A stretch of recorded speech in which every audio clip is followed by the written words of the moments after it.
What is going on, everybody? Welcome back to another episode of the Oakland Basketball Show. We're live at RJ's Pub in Rochester Hills. He is the coach, Greg Kampe. My name is Neil Rule. Happy to have you with us wherever you're listening. If you're watching on the Golden Grizzlies YouTube channel, listening on the Odyssey app, or you're just bumping around your car around the Metro Detroit area on 1270 AM The Bet, we appreciate you joining us. Greg Hessen, fine Oakland man, back in our studios as always. Camp, Senior Night Magic, man. It's a thing. We should trademark it. We need to put it on T-shirts. Senior Day, Senior Night Magic once again. Yeah, I mean, I've said for a long time that I think we do Senior Day the best of anybody in the country, and I got off the floor at about 7:10. So the game ended at 5:20 or 5:15. So for 2 hours, we stayed out there. And I actually, when I left, there were still players on the floor with people, so I don't know what time they got out. It's turned into an unbelievable tradition. It's an emotional day for those seniors, as you saw. I mean, Woody had one of the most emotional days of his life. And we've been really lucky to have guys that really like each other on our team over and over and over again. And, I've had a couple over through the years that didn't, and that's not a lot of fun. But it seems that we've been really lucky with that. And they go through so much together. One guy's, the world's going great for him, while another guy, the world's, is killing him, right? I mean, a guy can't make a shot.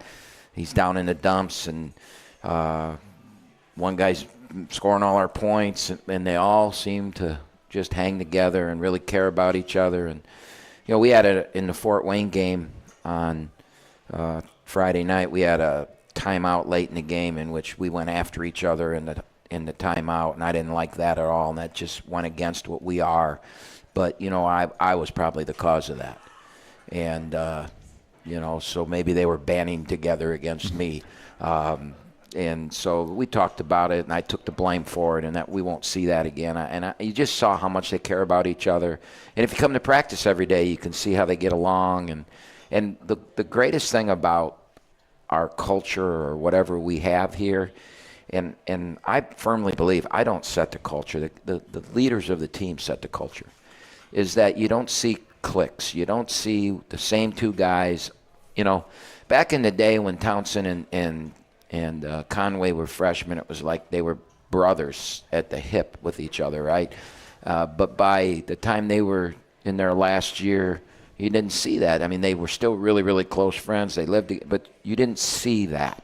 You see, like I saw Jalen Jones and with his arms around Woody on the bench when I watched the replay last night. I saw, where'd that come from? I mean, I would have never guessed that. There was a viral picture of them together, that went around social media. And if you asked me to pick the one guy that would have his arms around Jason, I wouldn't have guessed. That's just how close our team is. And that's why it's fun to go there every day. That's why, you can have the biggest heartbreaks in the world. And at Fort Wayne the other night was kind of heartbreaking, only because of the way it went down. Not because we lost, but just the way we went about things. And you can come back 2 days later and do what we did on Sunday, and the togetherness of the team is, it's why I want to keep doing it. It's why I enjoy my job, and has anything to do with the outcome of games. It has everything to do with being able to walk in there at practice and know these guys care about each other, know they want to be the best they can be, and we have fun together. Camp, you do like winning, though. I know you do. I know you like winning with cards, golf. You're as competitive as it gets, man.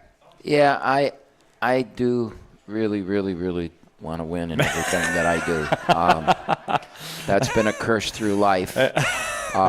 But that doesn't make what I just said not sincere. Correct. I mean, it's like, if you're a parent and you've had children, that the outcome isn't, it's going through it with the kid. It's seeing his things that he does that are great and the things that he does that aren't so great, and helping him get through the things that aren't so great. And you're not going to win everything you do in life, and you're going to learn from your setbacks. And that's what this team's going through. And you know what? I swear. I mean, yeah, you're right. I want to win everything, but it's not like when we lose, I blame myself. You know, I'm trying to figure out what I should have done better, what I could do better, right? And it's you just care so much about the group of young men, and it's easy to do when you have guys like we have.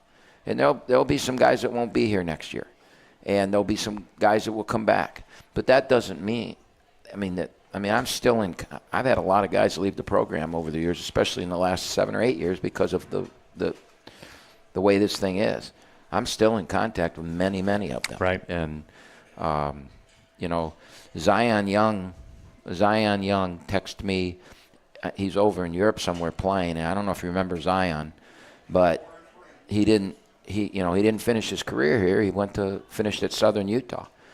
He texted me, some unbelievable text at 3:30 in the morning last night, and I texted him back, thanking him and telling him how great our kids are on our team. And he goes, yeah, but none of them will ever go 9 for 9, will they? Facts are facts. Remember, he went 9 for 9 against Detroit. So, the relationship, that's what's important to me. Right. Of course, winning and losing. That's why we do it. And if you're a competitive soul, you want to win everything you do. And in the moment, you're going to react to it. But I'll say I've told my team this 20 times this year, and I'll say it live on this show. And I may have already said it live on this show.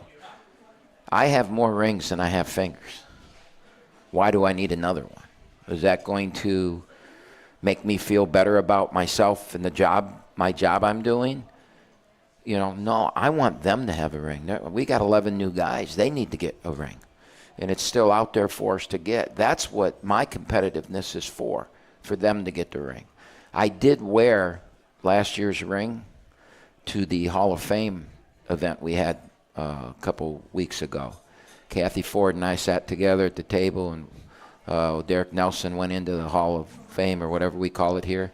And I wore that ring from last year, and it's the first time I've probably ever worn a championship ring. And by the time the night was over, my fingers hurt so bad from wearing it that I could, I felt the same way. I was wearing mine too. Yeah, it weighed so much. And now it's back in a box somewhere, and I'll probably never see it again. It had those things. When you're in my position, those things don't mean much anymore. It's like last night. Everybody wanted to congratulate me. I don't want to be congratulated for that. Now, I will tell you this: I got some really cool texts from some really cool people throughout the night, and I could drop some names, and you'd go, "He text you," And yeah, that's what makes you feel good. Right. That somebody like that would text you. But none of it felt as good as hearing from Andre Polk. Andre Polk. Really? Yeah. Very cool. Andre Polk texted me. Again, I don't know what he's doing up that late because he's not in Europe. But Zion's text, Hooper, Ryan Hoover. Ryan Hoover, who's now an assistant general manager with the Milwaukee Bucks. Those are the texts. Those are the things that mean things.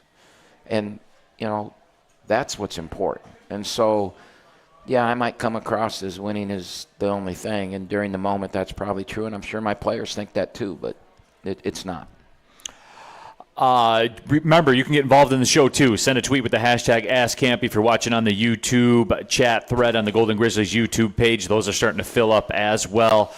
We asked for the questions, and you guys are giving them to us, so we do appreciate that for sure. Deng Majok will join us coming up in a couple minutes. He'll be the player we talked to here today. But, Camp, looking back at the game yesterday, actually, you know what, Camp? Just give me one name. One cool name. I'm sure the people want to know. Give us one cool name that texted you. Come on. I know it's not, for the record, it's not your style, but I'm curious. Well, there are a bunch. Yeah, just give me one. You know which one I think I appreciated the most was Jay Billis. There you go. And the reason for that is I'm not sure that's his style. You know what I'm saying? He tries to be as publicly as down the road, middle of the road, right? He doesn't want to show any bias. And Jay did that event for Oakland. He's done 2 or 3 things for Oakland over his time. He did what many people don't know is he did during COVID. He did for a class. A professor at Oakland was doing a class and asked me if I could get Jay Billis, and like, what? You want me to get Jay Billis on a Zoom for your class? And he did it. Yeah. And that's the type of guy. I mean, he's an unbelievable guy. When he came to our event 2 years ago, the Izzo Billis thing we did at downtown Detroit. He didn't even pay. He didn't make me pay for the flight. He didn't take any money to do it. We made $100,000 that night. He didn't take any money for the flight. He did play around the golf with me at Oakland Hills, which many people want to do that. And then if you weren't at the event, we had an auction, and all the money went to the players, went to the collective. And we were auctioning off the seats for the Michigan State Oakland game at Little Caesars Arena, the 2 seats right next to Izzo and the 2 seats right next to me. And when I announced we were going to auction those off, I said, please don't embarrass me and have my seats go for $500 and Izzo's go for $5,000. And so sure enough, Izzo's went for $5,000, which all went to our trip to Italy 2 summers ago. My seats were going for way less than that. And the auctioneer was about to say whatever, and Billis raises his hand and says, $5,000. He isn't going to be less than Izzo. And he paid $5,000. I mean, that's the kind of guy he is. I mean, I don't think Joe Person knows that. And while a lot of people that did reach out to me, it was really cool. But just the fact that, he does so much that people don't know about, I thought was really neat that, no, he didn't need to send that text, and there it was. So that's probably the one that there were a lot more meaningful and everything, but from a big shot type, that would be one that. But there were there were some. Had to have one name, Camp. Thanks. Sorry to put you on the spot like that, but we had to have one. Very quickly, Camp, I guess kind of recap the week that was. We talked about Senior Day yesterday, the game up at Fort Wayne on Friday. Just kind of your impressions of the week, and we'll kind of get into each of the games before we get Dang Majok up here. Well, I think that as fans and the people that are here every week, you're our biggest fans. And as we get ready for the tournament, and I didn't get a chance to talk to my team after the game because of Senior Day, but the thing we're going to talk about tomorrow when we get together, a month ago we would have lost that game. And we would have lost it because we opened we did what we've done many times during the year. We fought back. We took a 7-point lead with 6 minutes to go. And they went bam, bam, 3-3. And I don't know why teams keep doing that to us. It's just one of those years where, everything's going the wrong way for you. And the game went to 71-70, and then we made a free throw, and we missed a free throw, and then we missed another free throw, and then we missed another free throw. We got the stops. They got a 2-point lead. We had a 1-point lead, and they get an old-fashioned 3-point play. And those things kill you, right? So with 30 seconds to go in the game, or maybe it was less, they get an and we come down and run a quick hitter. We can't make the entry pass. DQ makes the absolute right decision. Woody sends a hell of a screen. Allen catches the ball. Instead of running to the short corner to catch it, he stops it right at the block. He imposes his will, catches it on the block, turns and lays it in. He probably got fouled, and they didn't call it, and tied the game. And we did that in like 8 seconds. Mm-hmm. And we couldn't do that a month ago. We couldn't have survived the 2 threes. We couldn't have survived, we did survive the 2 threes, and then we fell behind. We wouldn't have survived that. And that's the growth of this team. And that's the best sign of anything when you look at that game. That was a hell of a win for us. Probably the best half of basketball that we've played in league play all year, both offensively and defensively. We missed some free throws, but we got to the line. We got 37 free throws again. We're picking up pace, and we're playing faster, and that's allowed us to get to the free throw line, which, one of the things about playing that zone is you don't give up many free throws. So we weren't taking advantage of that because by playing so slow, we weren't getting to the line. Now that we're playing fast, in the last 3 games, we've been to the free throw line 100 times. Think about that. That's 30-some a game. And when you don't shoot it very well, you got to get to the line. So that's really a positive thing. All right? The only negative thing that I have, and I can say this because Isaiah's in the crowd tonight, is we still do the stupid little things. You know, we still do some stupid little things, and I'm going to call him out because I don't ever want him to do it again. Maybe if I call him out publicly. Think about the possession. I think it was a 1-point game, and the shot clock was below 10, and they had the ball right in front of where Aura sits, right? And we had him in a trap. And what did Isaiah do? Fouled him. Well, why did he foul him? He'll tell you he didn't foul him. He always tells me he didn't foul him. Right. Well, nobody's ever fouled anybody. Never. Right. But what did he do? This is what got him in trouble. He tried to steal the ball, right? He slapped down. And whether it was a good call or bad call, whether he fouled him or not, you bail the official out and let him call something like that. If we would have just walled up, the guy would have had a hard time finding anybody out of the trap. They would have had the ball maybe at half court then on a kick-out pass with 4 seconds left on the shot clock. We get a stop there. Who knows? And it's those little things that we have to fix. Down and distance stuff. Yeah, down and distance stuff. And we're way better at it, but I want to be perfect. That's part of that thumbs down I got for saying I don't want to win. That's part of that thumbs down crap. I want to win, but I won't win the right way. The smart take from the strong, right? The smart take from the strong. I want to be the smartest team. I want to be the team that everybody looks at and says that they don't beat themselves, right? They do not beat themselves. That's what we're trying to preach, and that's part of our culture. All right, when we come back, we'll be joined by Dang Majak here as we'll talk to some of the players all season long. As we've done, we'll be back with more of the Oakland Basketball Show live at RJ's Pub in Rochester Hills. In every moment, in every shared smile, OU Credit Union Visa Signature Card is there, earning 3% cash back on groceries to stock their dorm room, 2% back on fueling up the tank for the journey ahead. With a $100 welcome offer and the first year's annual fee waived, it's more than just a card. It's your partner in making every moment count, even the ones that tug at your heartstrings. Make every moment and every mile more rewarding with an OU Credit Union Visa Signature Card. You know, they say, losing hope, that's the real disaster. When Tropical Storm Fred sent a devastating wall of water and debris down this river, it seemed hopeless. But when the waters receded, Balfour was here. Not just to rebuild, but to help restore the life of this community. Balfour, restoring more than property. Your Oakland University Golden Grizzlies. Drives to the basket, and it's in! The biggest games on the blacktop. 4-3. Of course! Borowski from 3! We need you there. Golden Grizzlies fans, get out your dancing shoes!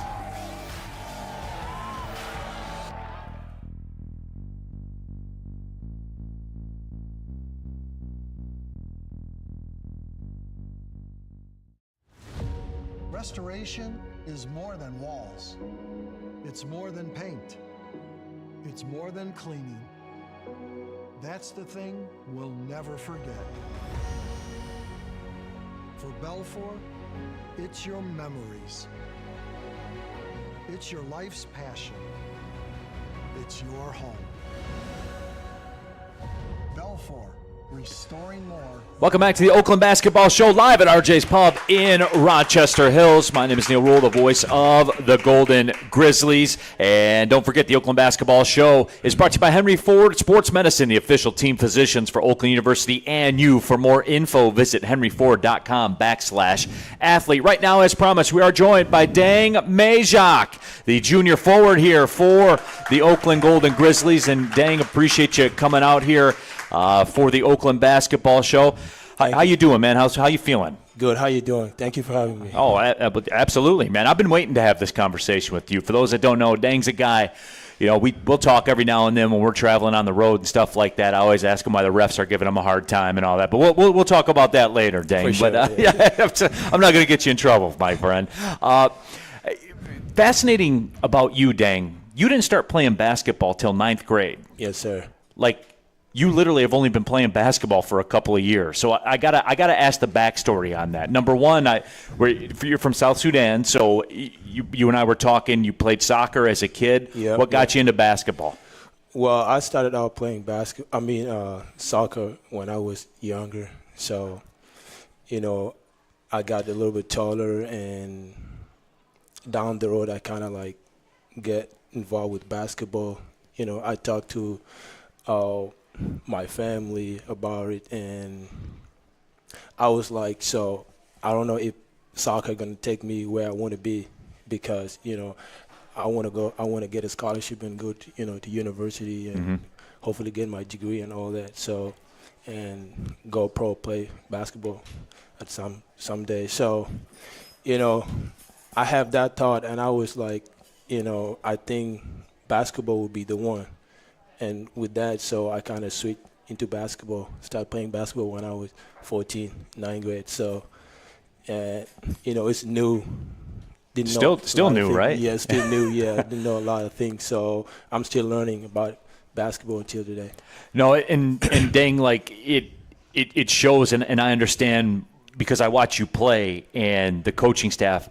I understand, the interest in your ability because you show that, right? And you said it yourself. You're still kind of raw at basketball, just in terms of catching up to everybody. But really, dang, when I saw you play at Kansas, and you went in there, came into the game, I think you got like 3 rebounds in 7 minutes. Yep. And really that was what showed, because I put a lot of stock in that. Like, how do guys play? It's one thing when you're playing an exhibition game or whatever. How do guys play when they're on the road in a Power 4 gym where everything's going against you, crowd, officials, everything, yes, everything like that? What was that moment like for you when you step out on the court at a Kansas or an Illinois? For a guy that just started playing in 9th grade, what was that like? I was really nervous. And it was, At least you're honest, man. Yeah, it was one of the biggest moments in my life playing there. I watched Kansas when I was in high school. Yeah. And to be able to play there, it was really, it was an honor, and I couldn't believe it. And so, when coach put me in, I just kind of like put everything away in my head and just trying to do what I can do to help my team win. So it was a big moment in my life for sure. No, it's a big moment in my life when I got to walk in there too, so I know what you were feeling like, man. Yeah. So it is pretty cool. Talking with Deng Majok here on the Oakland Basketball Show. Deng, speaking about that, the zone defense, the kind of the offensive sets that we run can be pretty complicated at times. As somebody who's so new to basketball, how do you deal with that? It's really complicated, and I just try to watch the film as much as I can. This zone is it's a different kind of zone. Mm-hmm. I never played this kind of zone. I played zone in high school, but not this. So when I was in JUCO, I never played zone. And coming in the summer and just trying to learn that zone, it was really complicated. I'm still learning about it right now. Right. So, yeah, just trying to watch the films, with coaching staff and trying to, just learning and keep learning about it each and every day, and that's what I've been doing so far. Can you take the fans through that, Deng, and just give an explanation? This is more for me, I guess, than it is about anybody else. But like the zone defense we play here versus what you say you did in high school, what makes this so much harder than that? And I know like the guys are more talented, the players you're playing against are more talented, but just your role specifically, why is it more difficult? It's really, I feel like you have to do a lot of things at the same time. You have to do your job first of all, and it's really just like not reacting, just reading the game. So like for me, I'm a hoop man playing down there. I have to react when the ball gets to the corner, and so you have to be alert each and every time. And it's not like 3-2 zone where you just sit down there and just move around. So you have to go. It's a matchup zone, right? So right. You have to play. It's like a man-to-man matchup. So you have to guard man-to-man. At the same time, it's a zone. You have to, do your job and run to the corner if that your spot, if you're right there. So it's really, really difficult, and it's hard to understand. But, there's some guys that I think people like DQ Isaiah, I mean, they know this zone really, really good, but sometimes they mess up. because it's not. Well, because it's hard, man. Yeah, I mean, hard. yeah. And dang, that's really the thing too. Like, that's really the thing too, though. Dang, that was a great answer, by the way. When you play the zone, and it's almost like a dance, right? When you're doing it in steps and you're doing it in unison, it's beautiful. Like, it is. It's something that's beautiful to watch. But the flip side of that coin, when somebody makes a mistake, it's going to look bad, right? There's a layup, there's a wide open three, there's something bad that happens. When the mistake is made, it looks bad. Yeah, it is. So for the fan who watching the game, when they look at us playing that zone, they ask themselves, like, what are we doing? How can you give that guy a layup, right? And so it's really, they don't understand. A lot of people don't understand except us and coaching staff and people being around Coach Kampe for a long time. So it's really to understand when you're out there watching the game. And so just me running to the corner like I don't know what I'm doing, and then, I'm just flying out there. But at the same time, my job is to let the person drive, the player drive the ball, not to give up the three. And so people might ask themselves, like, why were you just flying out there? You know what I'm saying? And not just that's the job. But that's my job. I have to, let them drive, and I got help. So, it's hard to understand when you as a fan watching that. No doubt. Definitely understand that. So, dang, I got to ask you, who you closest with on the team? I mean, I'm really close to everybody. We have a really great guys in our team, very fun guys, and I don't have any favorite, but like all of them, you know what I'm saying? Yeah, I'm closer to my roommate, Yeah. That's the guys that I'm being around That's with Isaiah? every time. Yeah, DQ. DQ's your room. Okay, that's right. So, we'd be sitting sometime in the living room, just talking, but like, I'm more closer than him, but like at the same time, we're all closer to each other. No, it is. It's definitely a great group dynamic with this team. There is no doubt about that. So I got to ask you this too, Dang. How good were you at soccer? Do you still got it at all? I still got it. I just got a little bit taller. Yeah, you never seen a 6'9", 6'10" soccer player. Very rarely, so, yeah. But I still got it. Yeah, I could be a goalie. Yeah. Yeah, we got to get Paul Doro. Has Paul Doro talked to you at all? Knowing you're our soccer coach here at Oakland, has he talked to you at all? Yeah, I've talked to some of the players. Yeah. And they're fan. They like soccer. I mean, they're soccer player, but they didn't know I played soccer. Growing up. So yeah, they knew a little bit about me. And sometime we go to when the weather was really nice, we go outside. Kick the ball around. Yeah, kick ball around. So it was really good. Messi or Ronaldo? Messi for sure. Okay, my son will rock with you on that one. Yeah, Messi. All right, there it is. Well, Dang, I appreciate you stopping by. I've been looking forward to this conversation, my friend. So I'm glad we got a chance to chop it up. I appreciate you. Absolutely. Dang Majok, everybody. And we'll be back with the Ask Kampe portion of the show. This is the Oakland Basketball Show. We're live at RJ's Pub in Rochester Hills. In every moment, in every shared smile, OU Credit Union Visa Signature Card is there, earning 3% cash back on groceries to stock their dorm room, 2% back on fueling up the tank for the journey ahead. With a $100 welcome offer and the first year's annual fee waived, it's more than just a card. It's your partner in making every moment count, even the ones that tug at your heartstrings. Make every moment and every mile more rewarding with an OU Credit Union Visa Signature Card. They say losing hope, that's the real disaster. When Tropical Storm Fred sent a devastating wall of water and debris down this river, it seemed hopeless. But when the waters receded, Belfour was here. Not just to rebuild, but to help restore the life of this community. Belfour, restoring more than property. Your Oakland University Golden Grizzlies. Drives to the basket, and it's in! The biggest games on the blacktop. 4-3. Of course! Borowski from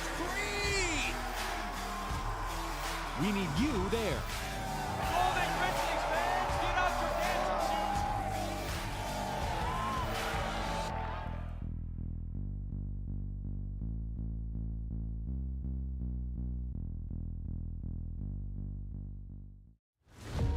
Restoration is more than walls. It's more than paint. It's more than cleaning. That's the thing we'll never forget. For Belfour, it's your memories. It's your life's passion. It's your home. Belfour, restoring more. RJ's Pub, it is the Oakland Basketball Show. He is a coach, Greg Kampe. My name is Neil Rule. Happy you are with us. Get on out to RJ's Pub. The nachos were going around. There's a nacho movement at the Oakland Basketball Show. It's crazy. I mean, we went, 4 years ago or whenever we started here, it was all seasoned fries, and now it's nachos. Just a mountain of nachos everywhere, like multiple mountains. This is what we're going to do next Monday night. We're going to probably play at home on Tuesday would be my guess. That's the biggest odds. I will buy anybody that comes their nachos. So anybody that's listening to this on YouTube or anybody show up next Monday night, there will be a plate of nachos on every table. There it is. Okay. Brought to you by the coach himself. There you go. Absolutely. And there may or may not be a couple missing out of each one. Well, that was going to be the thing. I get to go around to each table and take maybe one. Finder's or fee. Or two. Yeah, that finder's fee, exactly. And that's fine. You ready for some Ask Kampe? I am. But the Nacho Talk's got the people going here, man, as I figured it would. We'll knock down Twitter or X, whatever you prefer, first. Pittsburgh Marty leading things off. Hashtag Ask Kampe. The always interesting Milwaukee-Green Bay trip awaits. We've clinched the 6 or 7 seed. We'll get a home game in the prelim round of the Horizon League tournament on Tuesday and then travel Thursday to the 2 or 3 seed. How different is the game prep when you play a team a third time in a season? Oh, well, the tournament is the most important thing of the season. And so you try and save things for the tournament, an out-of-bounds play. Like we put in this new play a couple times, and we've run it twice now. We ran it against Fort Wayne once to start the second half, and we ran it against Cleveland State late in the game to get a layup for Allen. And it worked both times. And so now I'll just put that in my back pocket. And, there it is for a game when we play a team we've played the third time now that will have never seen it. And, it's not a staple in our offense. So you try and have things like that, an out-of-bounds play, a sideline out-of-bounds play, just something that when you need a basket, you can get it. Because in a game like that, when the season's over, you've got to be able to get a basket, and you want it with something that you've done a couple times and it's going to work, and if they see it, they can adjust to it, and the other team's not calling it out, because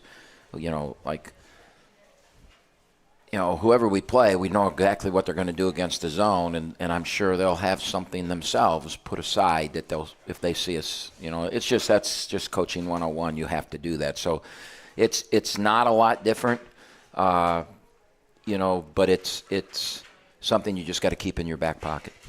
Horizon League champs Jason with the hashtag Ask Kampe. It was nice to see you yesterday, Coach. Number 6 seed in the Horizon League gets to host a playoff game before going on the road. The 5 seed gets a bye and goes on a road playoff game. What's your favorite scenario, playing a game at the Blacktop or getting the bye? Well, I'd really like to play the home game. I know it's an extra game you got to play, and you're probably not supposed to say that, and whoever we get will say, well, he's saying that they're going to beat us. No, I think that anytime you can play a tournament game, especially with a group of 11 new players on your team, it's different. The warm-up is different. The shoot-around is different. What you feel in your stomach is different. One of the reasons we try and play all the games we do in Little Caesars and at Kansas and things like that is to get that feeling, because in March, it's do or die. Your season's over. And so if you can get a home game to play that first tournament game in, I think it always helps. I just do. I think you got to survive it. And, so I like that scenario better, but it's like 1/8% better. I mean, it is what it is. The thing that you can't do as a coach and as a team is overanalyze. Man, if we get last year, I said there's only one team I don't want to play in the opening round, and that's Fort Wayne. And who'd we get? Fort Wayne. Yeah. And we smacked them. Yep. Right? We smacked after they beat us as bad as we've ever been beaten in the arena.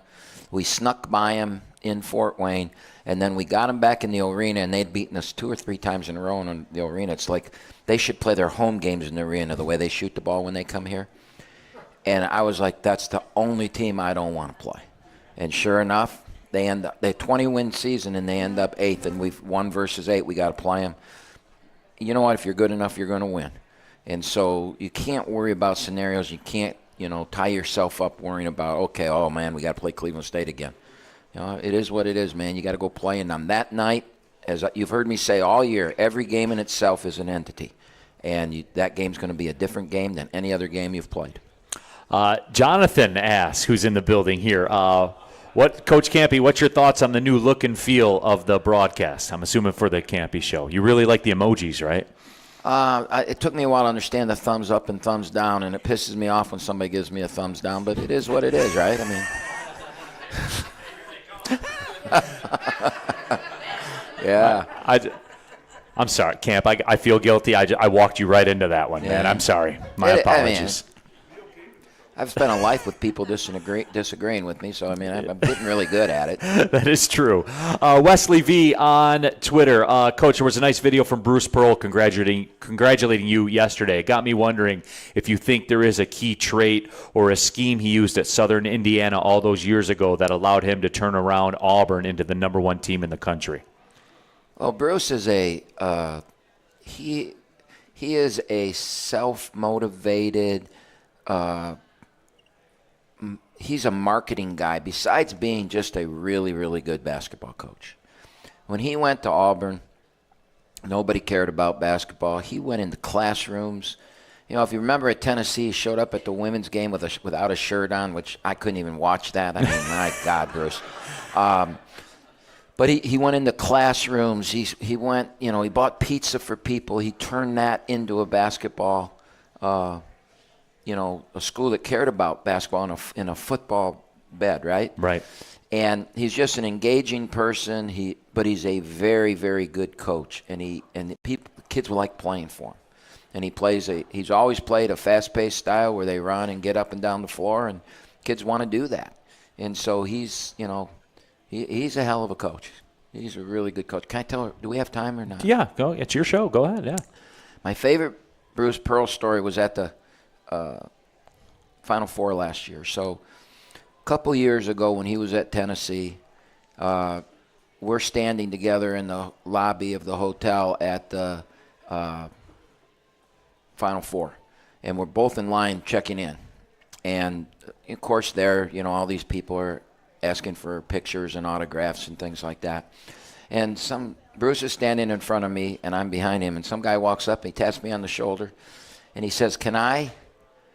And I go, "Sure," And he looks at me and goes, No. Would you ask Mr. Pearl, Coach Pearl, if he would sign my thing and take a picture with me?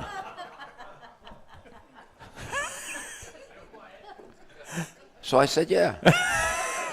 So I said, I don't know why you couldn't ask him himself. So I tapped and I go, "Hey, Bruce, this dude here wants a picture with you." And Bruce goes, "Sure," right? And so, he's given me a lot of crap about that over the years, right?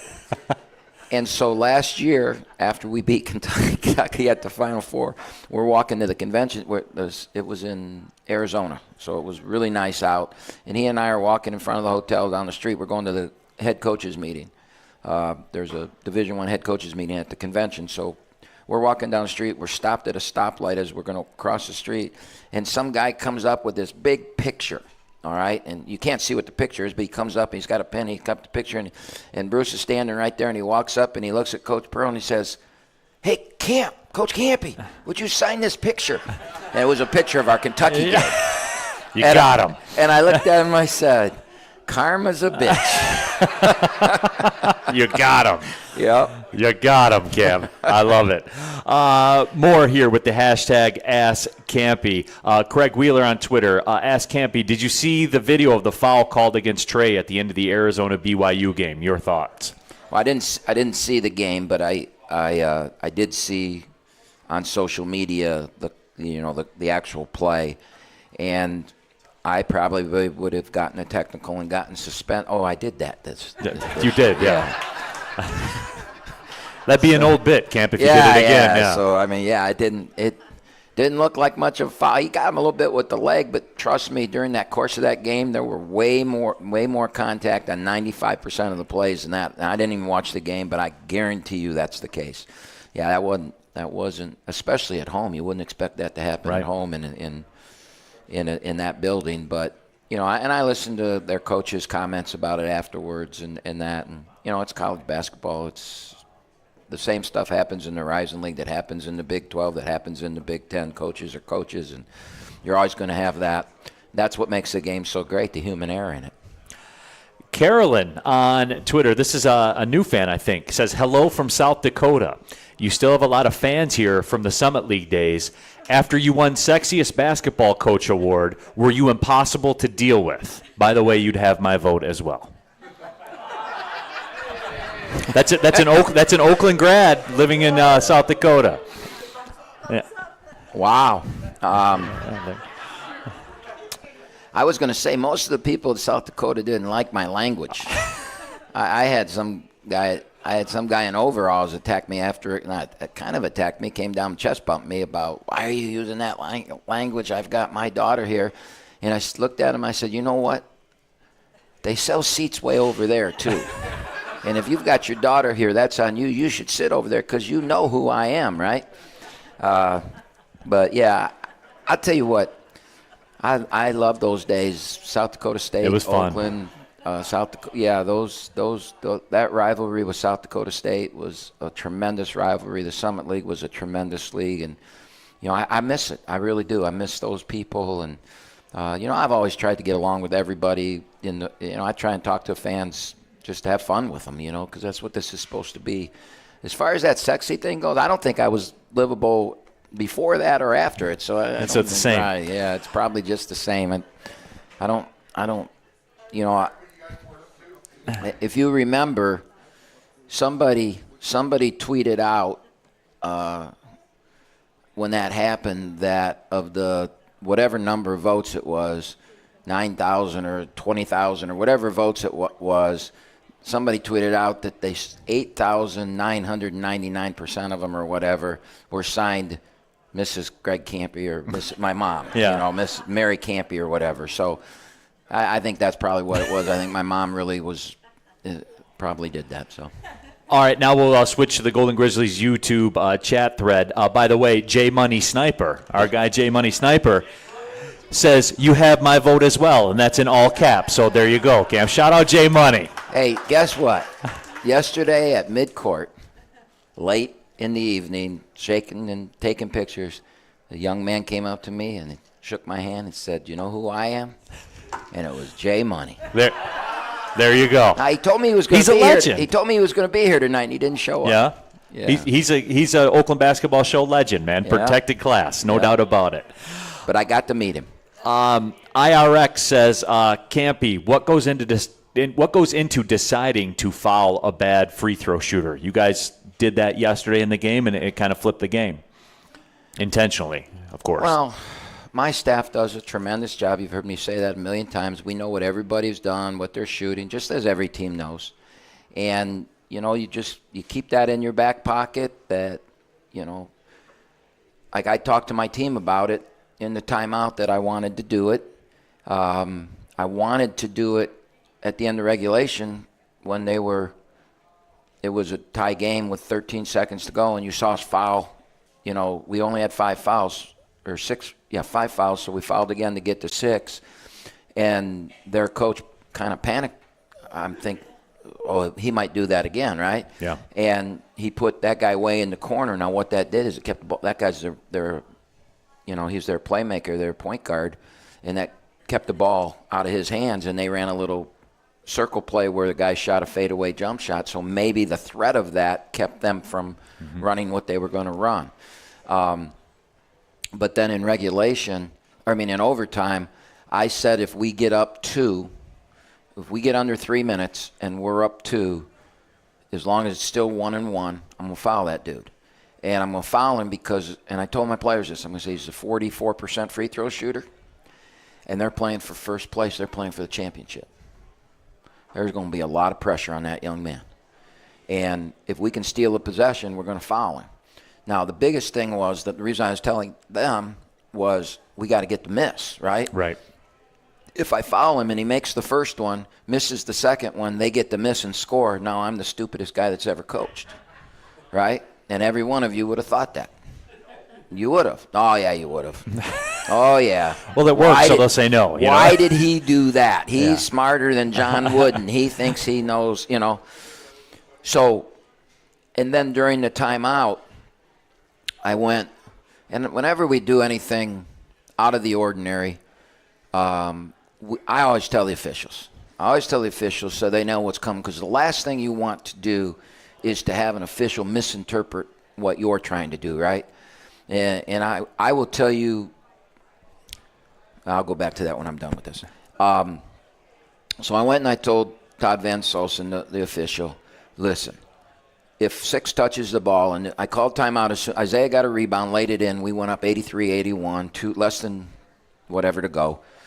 And I went to Todd during the timeout, and I called the timeout just so I can settle my team down and tell them what I'm doing. This is why we're going to foul. Plus, first time out of overtime's a full timeout. It's not 30 seconds where nobody's listening. They get to sit down, and I can yell at them to make sure they're listening. And I said, Todd, look, here's the thing. If 6 touches the ball, we're going to foul him. We're not going to foul him until he crosses half court. But more importantly, he's one of the worst. He's a 44% free throw shooter, but he's got a very unique shot. So when he shoots the free throw, he hesitates for a second. And I said, and here's what's going to happen. He's going to hesitate, and everybody's going to go into the lane. It's going to be a lane violation. And that's, by rule, that's a jump ball. And we have the arrow. Because they got the tip to start overtime. Mm-hmm. So I had to remind the official, because when we played at Cleveland State, that kid did that, and everybody walked in, and they didn't call anything. And they had missed a lane violation earlier in the game. I don't know if you guys saw that or not, but earlier in the game, there was a lane violation, and they missed it. There were 2. They got the second one, but they missed the first one, which happens. So I wanted them, their mindset on it could be a lane violation. I wanted them to understand it's a double lane violation so they don't make a mistake, because we all make mistakes. And if it is a double lane violation, by rule, it's our ball. So that was a lot to tell the guy. He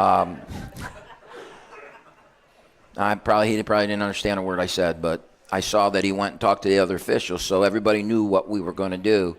And as soon as we crossed the lane, DQ and Nassim fouled him. And the big thing was we have to get the rebound, and we did. It stole us a possession. We scored on the next possession, so now we have a 2-possession lead, and maybe it had something to do with winning. Camp, we have a J Money Sniper update, by the way. You can probably see it on the sorry, Coach. Parents surprised me with dinner in Sterling Heights, so I cannot make it, but I'm watching the show on the phone. YouTube helps. J Money, if you come out next week, Nacho's on camp. So there you go. I'm sure your parents appreciate you watching this show while they're taking you to dinner. It's the highest rated show at this time on this radio station. That's right. Bring your parents next week. I'll buy them nachos too. Problem solved. See, there you go, Camp. Let's do this. Let's take a break. We still got a pile of these to get to. We're starting to run out of time. So let's take the break right now. So Greg Hessen, we're not giving him any panic attacks in there. We'll be back with more of the Oakland Basketball Show live at RJ's Pub in Rochester Hills. It's more than paint. It's more than cleaning. That's the thing we'll never forget. For Belfour, it's your memories. In every moment, in every shared smile, OU Credit Union Visa Signature Card is there, earning 3% cash back on groceries to stock their dorm room, 2% back on fueling up the tank for the journey ahead. With a $100 welcome offer and the first year's annual fee waived, it's more than just a card. It's your partner in making every moment count, even the ones that tug at your heartstrings. Make every moment and every mile more rewarding with an OU Credit Union Visa Signature Card. You know, they say, losing hope, that's the real disaster. When Tropical Storm Fred sent a devastating wall of water and debris down this river, it seemed hopeless. But when the waters receded, Belfour was here. Not just to rebuild, but to help restore the life of this community. Belfour, restoring more than property. Your Oakland University Golden Grizzlies. Drives to the basket, and it's in. The biggest games on the blacktop. 4-3. Of course. Borowski from three. We need you there. Golden Grizzlies fans, get out your dancing shoes.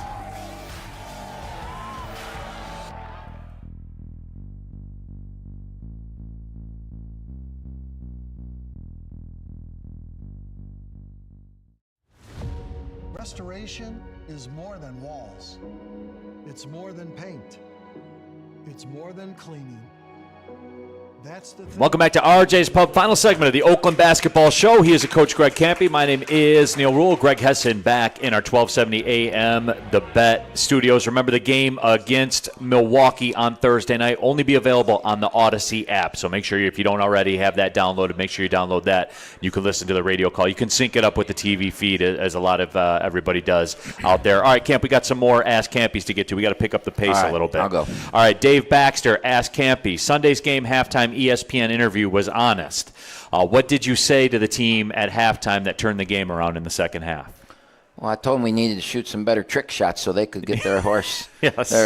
And for the people that didn't watch that, that was a pretty good one. It was an all-timer. Just came to me at the last second about the get after him. After that timeout on Friday night and where we're at, you can't lose your team either. We went in and we talked about how well we came. If we can get the game into the last 4 minutes, they're playing for championship and we're not. Lose on senior day. There's two things in our program we don't do. We don't lose Detroit. We don't lose on senior day. And I think somebody told me yesterday we're 21-3 or something on senior day. And started this thing. So, I just kept reminding them, and at every timeout we talked, we're going to win this game. We're going to win this game. For how we botched up that last play, because that last play was was huge. We had all the momentum had come back, and now we got a chance to cut it to 2. And they came out and they ran. They scored the first 5 points of the second half. So. Just give our guys a lot of credit. I thought our second half of basketball was the best half of basketball we've played in league play this year. Giovanni Moscheri asked Campe, now that it's no longer Izzo's week, regarding the Big Ten wins, how does it feel to break the Horizon League wins record? We talked about that earlier. Yep. I really liked honestly, I really liked hearing from people.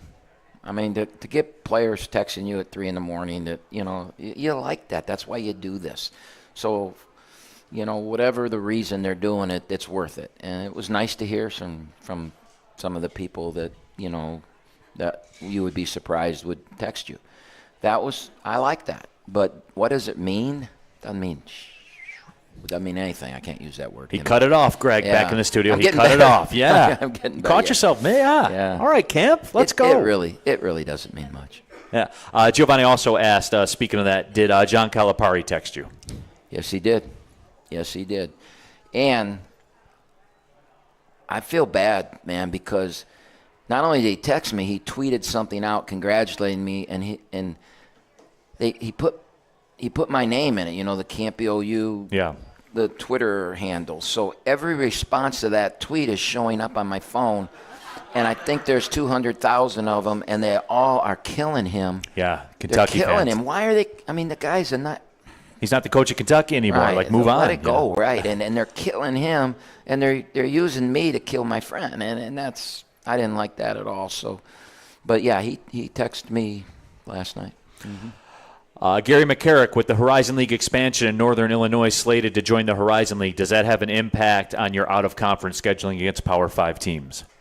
Well, I have officially not been told that they're in our league. Correct. So that's not official.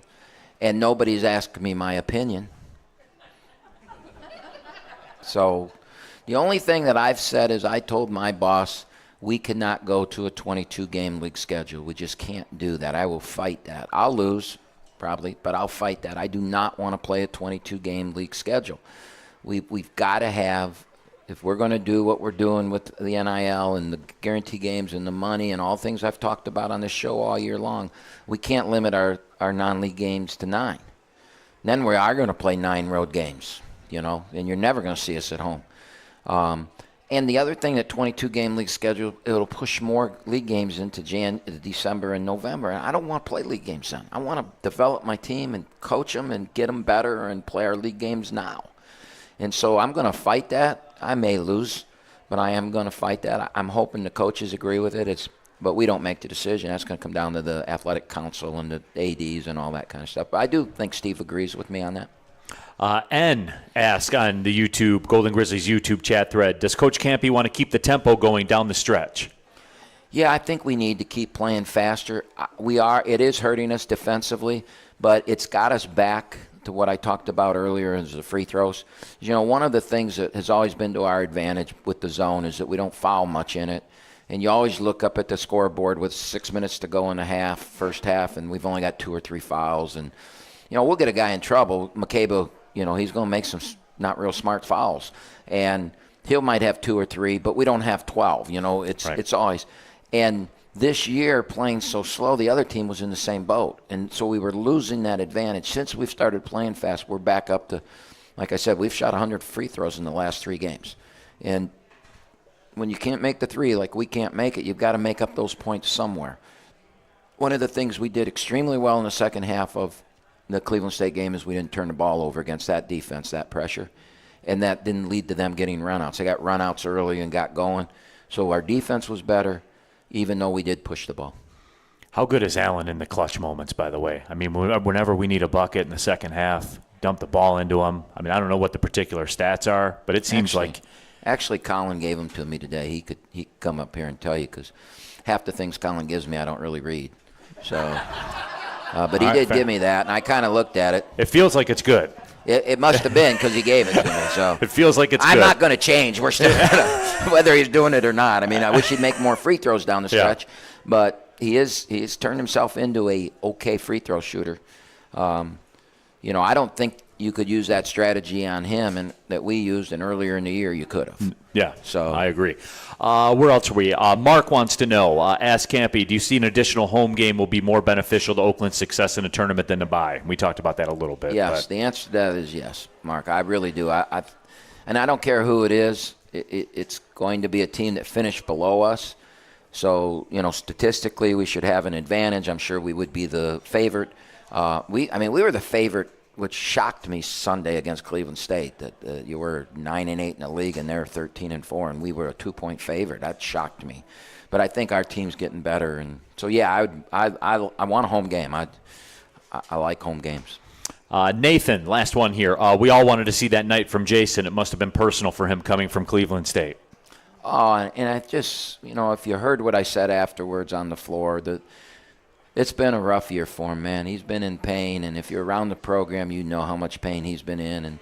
And then, I've shortened the bench, right? He went from playing 25 to I've shortened the bench like every coach does as we get down the stretch.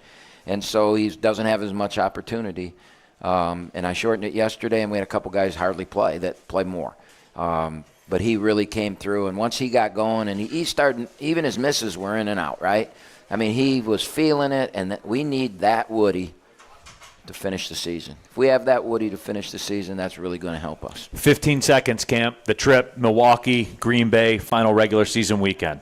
Hard trip, but at this time of the year, we are going to charter because we got to get back for the game Tuesday, and that'll help us. But it's never easy going up there.